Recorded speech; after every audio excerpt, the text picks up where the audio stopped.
Hey guys, as you can probably tell, the Himalayan, it's a little bit dirty. We were able to get it off-road a few times over the last couple of weeks and test it out, see how it did off-road, and honestly, I'm really pleased. I'm not an expert riding off-road, and this bike certainly isn't a single track dirt bike, but it did very well for us in multiple conditions. You know, we rode a lot of kind of back forest type roads, and we experienced gravel and sand and mud and rock, and this bike just trucked along in all of them, no problems whatsoever. Now Tim did put his on the ground once, and I'll kind of share some of the aftermath of that, but you know, honestly, one of the great things is he was able to pick it back up and get going before I could even get turned around and get back to him. You know, that's really one of the reasons why we picked these lighter weight bikes, is they're much easier to pick up, especially on your own.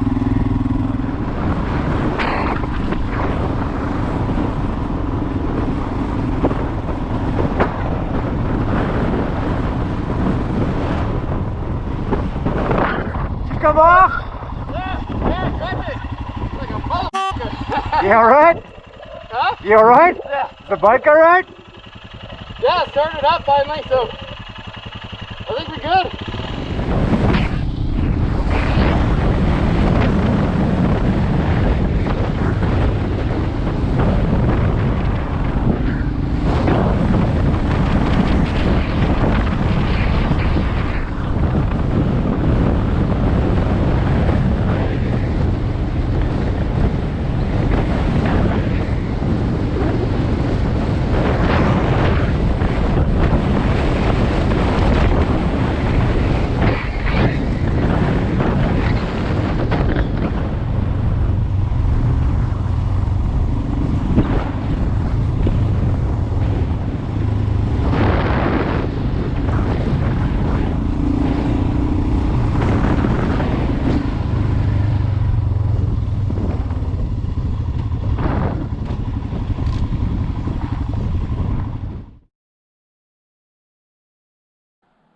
So here's the Pannier system I decided to go with on my Himalayan.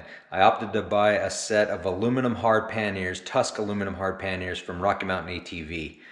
The reason I went with the hard panniers is because I was worried about security, physical security for the items inside and the boxes themselves, and also kind of structural security. You know, the hard boxes are mounted rigidly to the bike using a frame system.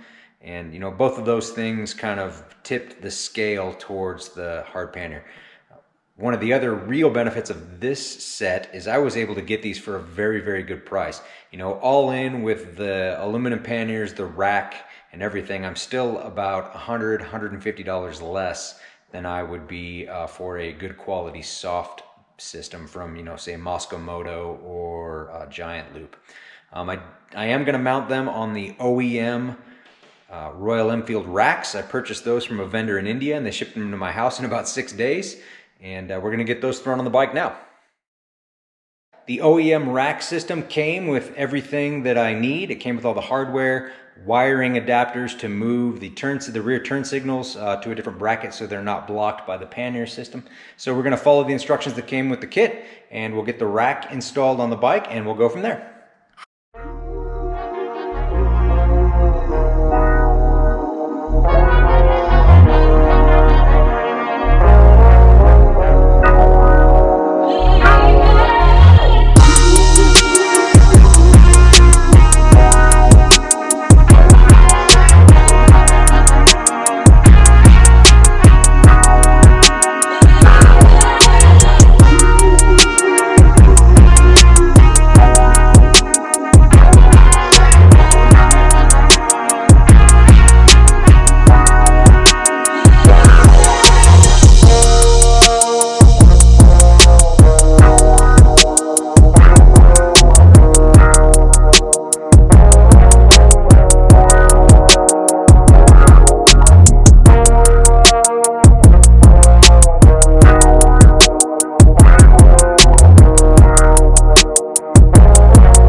Okay guys, the racks are on. Now before I move on and put the seat and stuff back on, in case anybody's watching this because they're thinking about installing the same Royal Enfield OEM racks on a Himalayan, a couple of lessons learned.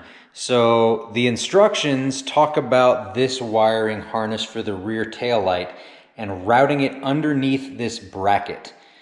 There is no way I could figure out to make that happen. This length of wire is just too short, and the connector ends up underneath the bracket. You would crush the connector. So I went ahead and routed it on top. I'm not sure if the US models are different or if they changed the taillight bucket or something that made that part of the instructions not really workable. The other thing that other people have noted, that I noted the same thing, some of the connection points are a little bit wonky. You know, the sides here where you bolt it into the frame, they don't line up exactly perfectly. They're close, but they're not perfect. I guess that's what you need to expect if you order something that's manufactured in India with maybe not the best quality control. When I was installing them, I did in fact actually strip out this bolt that was supposed to go in here, the panhead bolt that was supposed to go in here, and stripped out part of the threads in the frame. So I actually had to tap the frame out and then get a new fastener to put in there. I think this one actually works better because it doesn't have the crazy washer setup like the other side does. It's a shoulder bolt, so I can just use that on its own. But yeah, so those are some things to note about this particular rack setup. It's a little bit fiddly to get it fitted correctly and then get it all wired up. But other than that, I think it looks good, and I think it's going to do a great job holding the hard panniers up when I get them installed, and that's the next step. So guys, I got these mocked up on the side of the bike, and I was getting ready to mount them, and my lovely wife pointed out that I have plans to get a different exhaust, and so that is going to potentially affect the clearance. If you look back here, right now as they're mocked up, the gap between the bottom of the pannier and the exhaust is very minimal. But I'm going to get a shorter muffler with a different exhaust system, so I may be able to drop the pannier down a little bit more than where it's at now. So I'm gonna wait and mount these after I get the exhaust and after I get the exhaust mounted. So on to other projects.